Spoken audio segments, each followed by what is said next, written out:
So you might have heard that Shopify has introduced subscription support on their platform. Based on what we know so far, I'd like to give you a rundown on how will it work for European merchants, how will it actually functionally work. Then I'll go into the supported payment providers, and then I'll talk a little bit about supported payment methods. Now, the first thing you need to know as a merchant is that Shopify will not be offering subscription features out of the box. Instead, what they will do is that they will provide APIs and user interface kind of like hooks to allow app developers to build subscription offerings or subscriptions apps on top of the current Shopify functionality. So how is Shopify Subscriptions going to work, and what are they offering developers to build innovative subscription solutions on top of the existing Shopify APIs? So Shopify is introducing something that they call selling plans. And by using these selling plans, developers can build user interface inside the Shopify admin to allow you to manage and create selling plans per product. And a selling plan is a little bit similar to a product option or a product variant. Product variants and options could be used to define colors or sizes or shapes or other types of attributes of an individual SKU. And a selling plan is kind of the same, but more like for the pricing point. So a selling plan can be a one-time purchase, but a selling plan could also be charge me and deliver this product every month.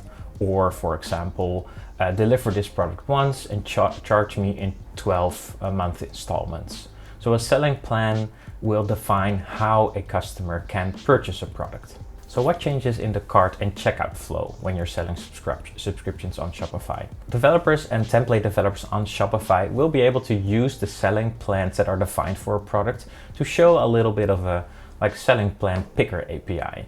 On the product detail pages. For example, you could show the regular e-commerce option with just purchasing a product, but you can also show a drop down or kind of like a chooser user interface based on those selling plans that allows a customer to choose how they want to purchase your product or subscribe to your product. So when a selling plan for a product is added to the cart on the checkout flow, you can check it out as normally, but this time your credit card details will actually be stored in Shopify for future charges instead of only being used for the one-time purchase on the single checkout for that single order. And when a customer has checked out a selling plan through the regular checkout, a subscription contract will be created under the hood.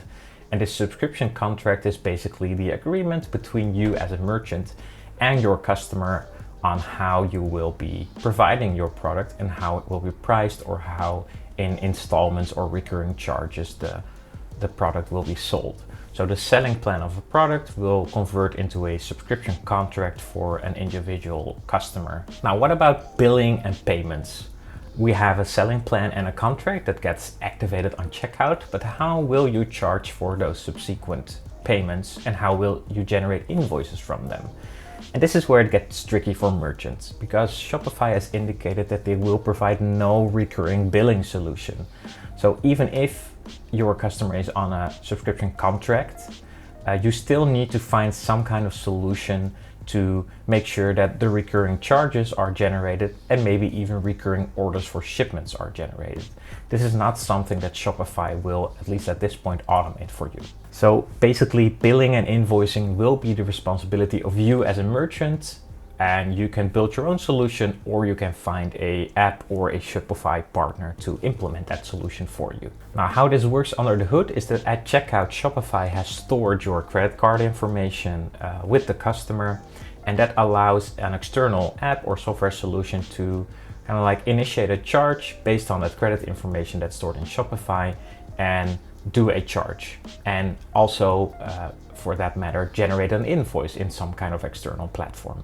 Especially if an invoice is an installment for a product, it won't be an individual order because there's no shipment attached or there's no product moving. So you are responsible when a charge is made through the new Shopify APIs to also generate an invoice in your own bookkeeping and make sure you register for taxes and keep your accounting in check. So let's talk about payment providers supported on the new Shopify subscription APIs. What we've learned so far is that Shopify subscriptions can only be used in combination with Shopify payments. And Shopify payments is basically Shopify's own payment provider, a white label of Stripe. Shopify payments runs on Stripe Connect, Stripe Connect can be used by software companies to provide payment provider solutions to their merchants without having to become an actual payment provider. That means that if you're currently using Adyen, Molly, or any other European or local payment provider, you won't be able to use that with Shopify subscriptions. So it's still a little bit unclear to us if this might change in the future, if this is purely a technical decision at this point, or if this is a more strategic commercial decision that Shopify just doesn't want external payment providers on their platform anymore going forward. And it's still a little bit unclear to us how Shopify will deal with merchants already running their existing subscription business on an external payment provider, and if they require you to move to Shopify payments, or if they allow you to run your subscription business alongside of the current Shopify setup. As that would mean that if you're running on an external payment provider, you won't be able to use these new integrated Shopify subscription APIs. However, the new terms and services of Shopify indicate that you are not allowed anymore to circumvent checkout flow or other types of selling through Shopify. So this is kind of like still a mystery. We're a little bit in limbo. How is Shopify going to support all those existing merchants that already have huge subscription businesses through an external payment provider? Now, we got a response from Shopify support that currently there's no plan, or at least no timeline, to support Ideal, Bancontact, SOFOR, or more importantly, SEPA direct debits.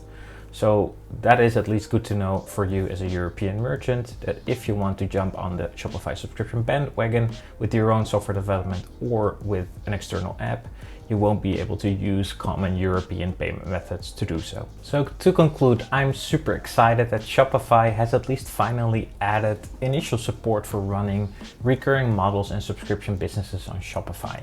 We will definitely be bringing the Firmhouse Shopify integration up to speed so that the new subscription features and unified subscription experience can be used by all kinds of merchants on Shopify, especially for lease and rental and recurring commerce merchants. However, we're quite disappointed that Shopify doesn't really show any interest in the local European market at this point. They are not supporting some of the biggest European payment providers, and they only allow credit card payments for subscription services on Shopify. We really hope that this is currently only like a technical or resource decision that Shopify made, and that they will be offering external payment providers or additional payment methods in the near or in the far future. Now, if you want to learn more about running a lease or rental or recurring subscription business, please reach out. I'm happy to give you a call or a chat to figure out what's possible, either with Shopify or without. You can also check out the Firmhouse website, sign up for an account and set up your recurring business, and we'll be happy to help you.